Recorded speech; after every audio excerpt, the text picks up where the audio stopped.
Despite the fallout from his Oval Office meeting with Ukrainian President Volodymyr Zelenskyy, U.S. President Donald Trump says he doesn't think the Ukraine minerals deal is dead.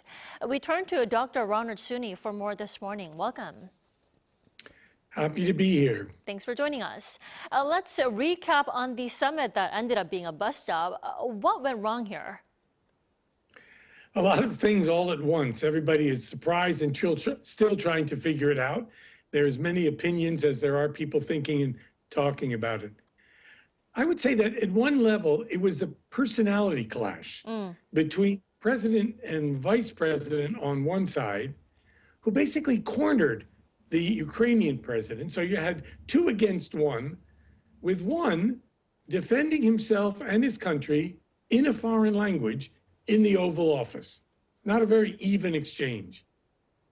And I think it was a display of American arrogance and recklessness.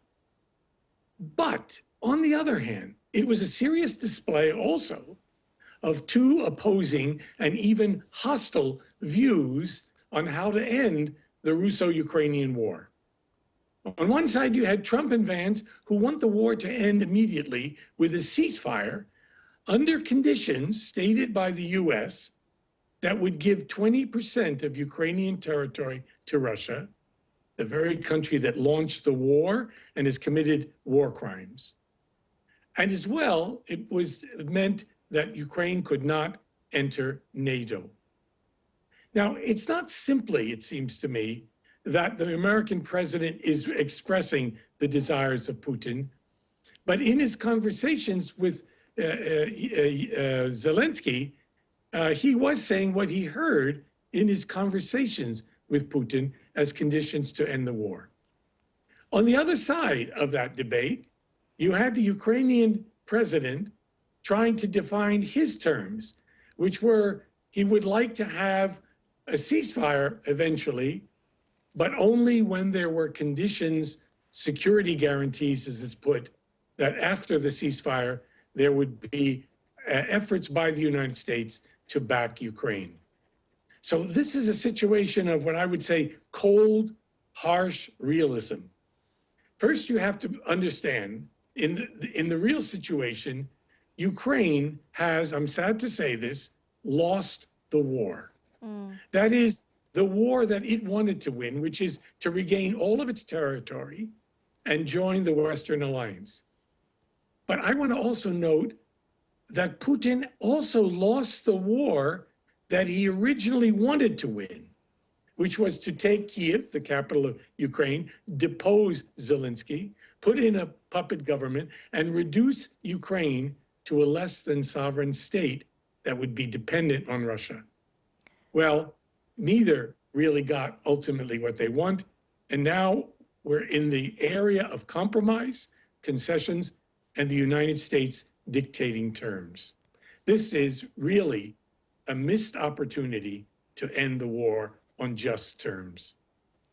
Well, surprisingly or not surprisingly, Zelenskyy is now saying a minerals deal with the U.S. is still ready to be signed, despite the public bust-out with Trump. Now, is that because he thinks the war won't be over without the U.S. involvement in Trump? Zelenskyy takes this mineral deal seriously because he understands the weakness of the hand he has been dealt with by both Putin and Trump. Now, he wishes, and he said this, that this were not some kind of card game, but he also has got to understand that when you're dealing with Donald Trump, a very particular and peculiar politician, you have to placate him, you have to flatter him, and ultimately you will have to accept the mineral deal that he's willing to sign. But what will come out of this and what Ukraine will get is in doubt. Zelenskyy, of course, wants desperately these security guarantees from the United States. But Trump is unwilling to agree to those guarantees at this moment.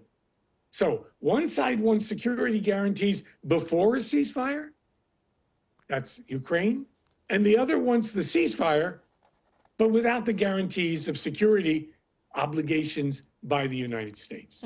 So we have an impasse.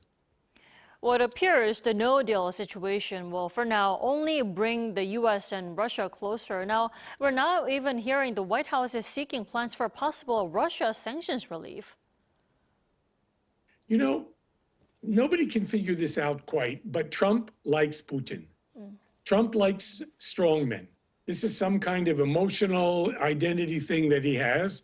He likes these kinds of things. He doesn't particularly like war.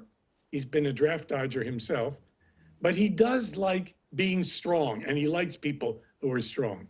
I want to mention that Trump really has bigger ambitions than ending the war in Ukraine. He really wants deals with Russia.